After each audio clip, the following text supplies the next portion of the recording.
Hello friends, कैसे हैं आप। एक बहुत ही पॉपुलर इंटरव्यू क्वेश्चंस है जो बहुत ही पूछा जाता है इंटरव्यूज़ में। Where you will see yourself after 5 years। अब ऐसा है कि जब तो हम बच्चे थे तब तो हमें आइडिया होता है कुछ कि हम क्या करेंगे बाद में, ठीक है। बट जैसे हम धीरे धीरे धीरे बड़े होते जाते हैं ना, तो इस क्वेश्चन से जो हमारा भरोसा है ना, वो उठ जाता है, ठीक है। और हम उन लोगों का मजाक भी उड़ाते हैं जो लोग हमसे ये क्वेश्चन पूछते हैं। बट इन रियलिटी इसका बहुत ही ये एक बहुत ही इम्पॉर्टेंट क्वेश्चन है, ओके, आपके खुद के लिए, ठीक है। तो आज मैं कुछ ऐसे 3 करियर पाथ शेयर करने जाऊंगा जो कि सॉफ्टवेयर इंजीनियर्स चूज़ कर सकता है फॉर देयर फ्यूचर। मतलब 5 year प्लान बना सकता है उनको। एक्शन लेना ज़रूरी नहीं है उन पे, बट हाँ, जानना ज़रूरी है। और मोस्ट इम्पॉर्टेंटली मैं बताऊंगा कि उनके फ़ायदे और नुकसान क्या हैं, मतलब हर एक जो करियर पाथ है उसके, ताकि आप अपने लिए जो है बेस्ट डिसाइड कर सकें। Okay. Hey, my name is Happy और मैं लोगों को, कैंडिडेट्स को हेल्प करता हूँ इंटरव्यूज़ में और बिग करियर मिस्टेक्स ना करने के लिए। तो subscribe the channel and like the channel. चलिए, पहले तो ये समझते हैं कि जो ये 5 year का जो प्लान होता है, इससे हमें इतनी ज़्यादा नफ़रत क्यों हो जाती है। और रीज़न बहुत ही सिंपल है, क्योंकि हम फ़ियर ऑफ फेलिंग, हम फेल नहीं होना चाहते, ठीक है। जैसा कि मेरे साथ खुद के साथ है, जब मैं कॉलेज के फाइनल ईयर में था और उसके बाद मेरी जो एक्सपेक्टेशन थी वो करीब, मतलब ऐसे 10 lakhs पर एनम और बहुत ही अच्छी कंपनी में जॉब लग जाए, इस तरीके की थी कॉलेज के फाइनल ईयर में। फिर जब मैं पास आउट हुआ तो मेरी जो एक्सपेक्टेशन नेक्स्ट जो 3 months में हो गई 8 lakhs। फिर 3 महीने और निकले, फिर हो गई 6 lakhs। और ऐसे करते करते फिर मैंने कहा भाई, डेस्परेट हो गया मैं कि 2 से 3 लाख की जॉब लग जाए। हालांकि मैंने स्टार्ट तो स्टाइपेंड से किया, फिर 5,000, बट हाँ। तो फिर लगा कि यार, ये जो लॉन्ग टर्म प्लानिंग है ना, ये सब बेकार है। मतलब ऐसे जो हम सोच लेते हैं ना लंबे टाइम के लिए, ये सब बेकार है। तो मैंने अगले 10 सालों में कभी भी ऐसा कोई प्लान नहीं बनाया।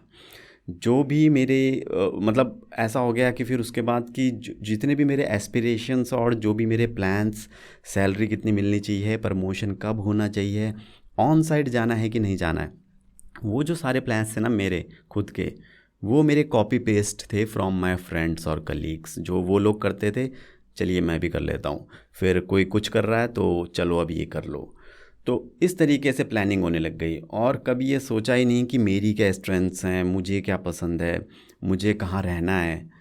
बट उसके बाद ऐसे बहुत ज़्यादा टाइम तक चल नहीं पाता है, और फिर कुछ फेलियर्स आते हैं जो तो उसमें अच्छे होते हैं और निकल जाते हैं, बट फिर रिजेक्शंस, फेलियर्स, ऑफिस पॉलिटिक्स, ये सब शुरू होने लग जाता है, ठीक है।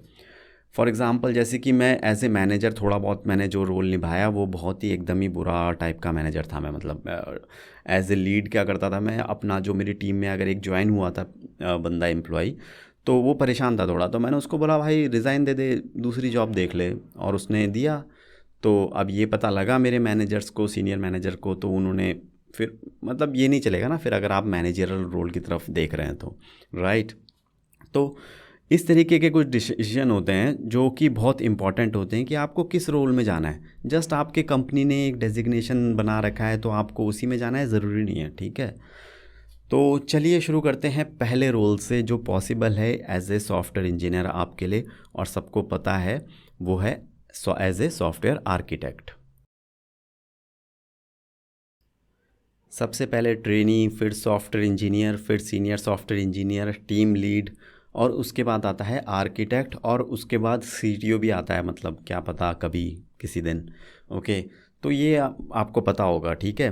मैं बात करूँगा इनके फ़ायदे और नुकसान की, जो ये आर्किटेक्ट का रोल होता है। अब सबसे, और इसमें आपकी जो कैपेबिलिटीज़ हैं उसके हिसाब से आपको फिर चूज़ करना है। तो जो फर्स्ट कैपेबिलिटी आपको चाहिए है वो आर्किटेक्ट के लिए, वो है कोडिंग, राइट। कोडिंग आपका पैशन होना चाहिए।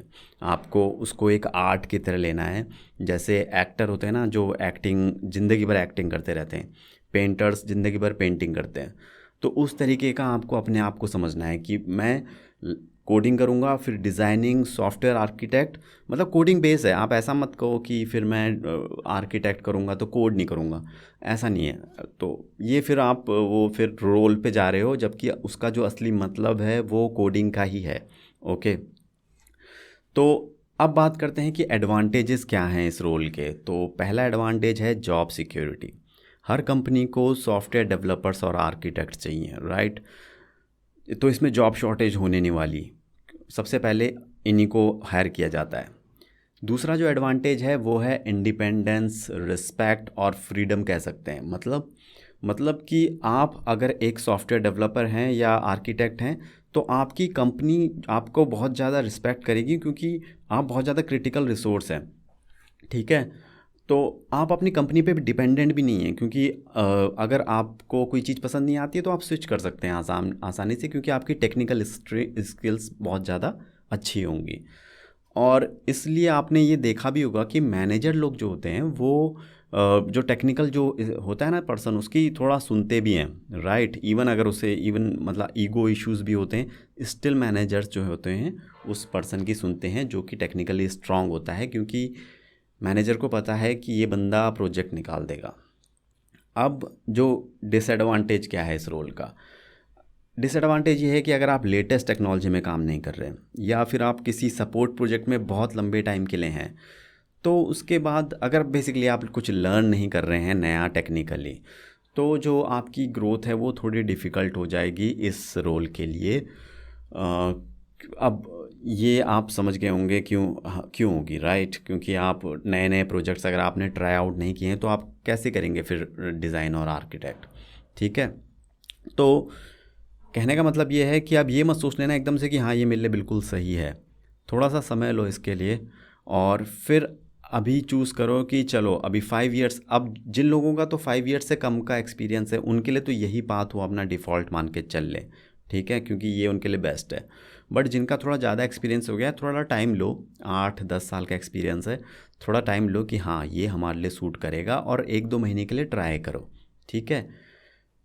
अब हमारा जो सेकंड करियर ऑप्शन आता है after architect in IT industry और प्रोडक्ट बेस्ड कंपनी, वो है टेक्निकल मैनेजर्स का।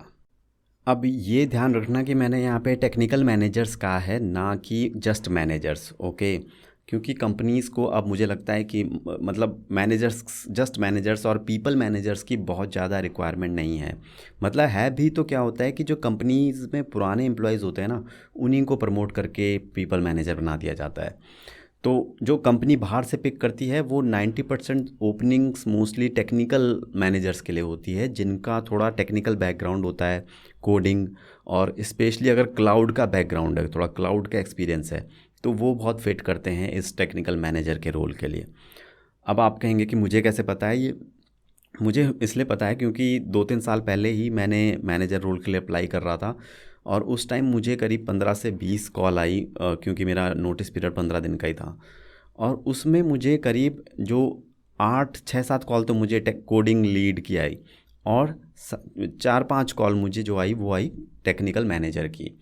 तो मैनेजर, नॉर्मल मैनेजर की मुझे कोई भी कॉल नहीं आई, ठीक है। इसलिए मैं थोड़ा सा श्योर हूँ इस बारे में।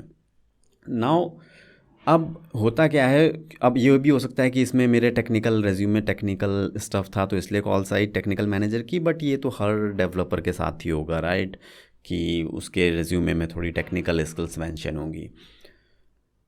अब बात करते हैं टेक्निकल मैनेजर के एडवांटेजेस की। तो अगर आप प्रोफेशनल रिलेशनशिप जो होते हैं उनको हैंडल करने में बहुत अच्छे हैं, या फिर आप कम्युनिकेशन और कन्विंसिंग स्किल्स जो हैं वो बहुत अच्छी हैं, तो ये रोल बहुत अच्छा है। ब्राइट फ्यूचर है इसमें इसका, क्योंकि इसमें डेजिग्नेशंस आप क्लाइंब करते चले जाएंगे, प्रमोशन होते चले जाएंगे, ठीक है। और डेजिग्नेशन इसमें बहुत ज़रूरी है, आर्किटेक्ट में इतना ज़रूरी नहीं था पर इसमें है। लीडरशिप क्वालिटीज़ अगर आप में है तो ये रोल आपके लिए बहुत अच्छा है।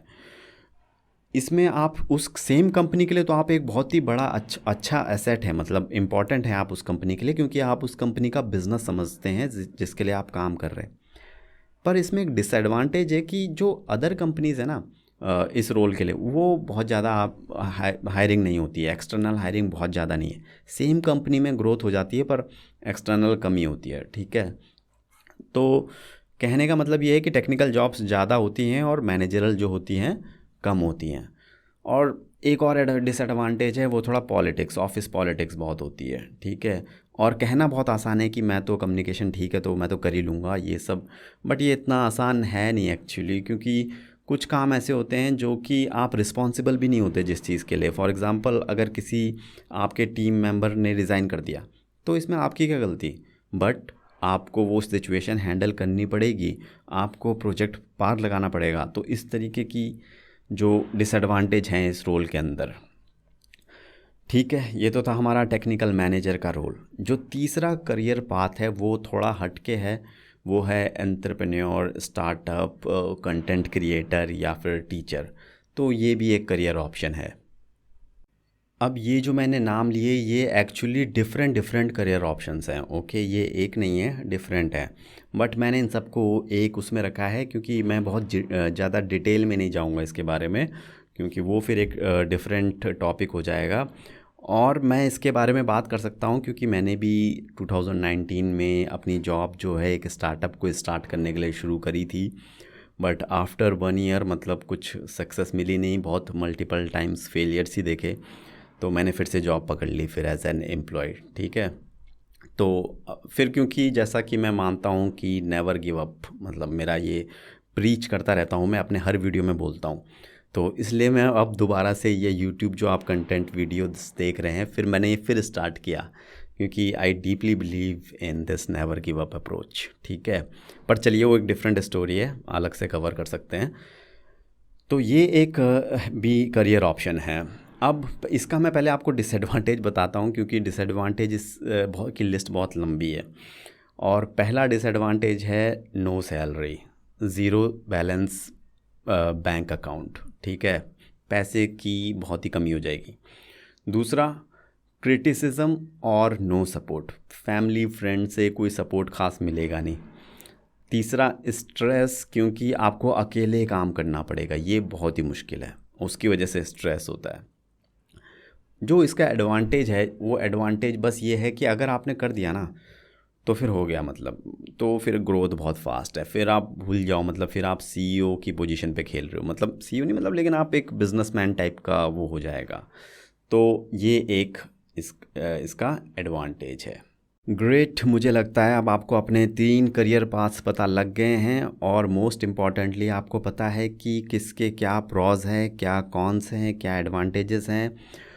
और अब आपको मतलब लॉन्ग टर्म, अगर आप सोचेंगे कि बहुत लॉन्ग टर्म प्लानिंग है ये तो छोड़ देते हैं, तो वो भी ठीक है, छोड़ दो इसको, ऐसा कुछ नहीं है। सजेशन मेरा बस इतना सा है कि बस अपने दिमाग में रखो, कोई एक्शन लेने की ज़रूरत नहीं है कि आर्किटेक्ट बनना है तो अब ऐसे ऐसे करने लग जाते हैं, नहीं। जस्ट दिमाग में रखो और अपने आप को ऑब्ज़र्व करो कि मैं किस तरीके का बंदा हूँ। मैं कोडिंग एंजॉय कर रहा हूँ, मैं कोडिंग सीख रहा हूँ धीरे धीरे, भले ही आपको अभी शायद स्टार्टिंग हो या बहुत ज़्यादा नहीं हो, लेकिन एफ़र्ट मारने पे चीज़ें समझ में आ रही हैं, तो बढ़ रहा है वो मतलब बेस्ट है। ठीक है, मैं ही कहूँगा जो आर्किटेक्ट का रोल है वो मेरे हिसाब से सबसे बेस्ट है। ठीक है, लॉन्ग टर्म में सॉफ्टवेयर इंजीनियरिंग में कोडिंग का बहुत बड़ा अच्छा ऑप्शन है। चलिए, ये था मेरी तरफ से। All the best for your career. Like और सब्सक्राइब करना बिल्कुल मत भूलना। Thank you so much.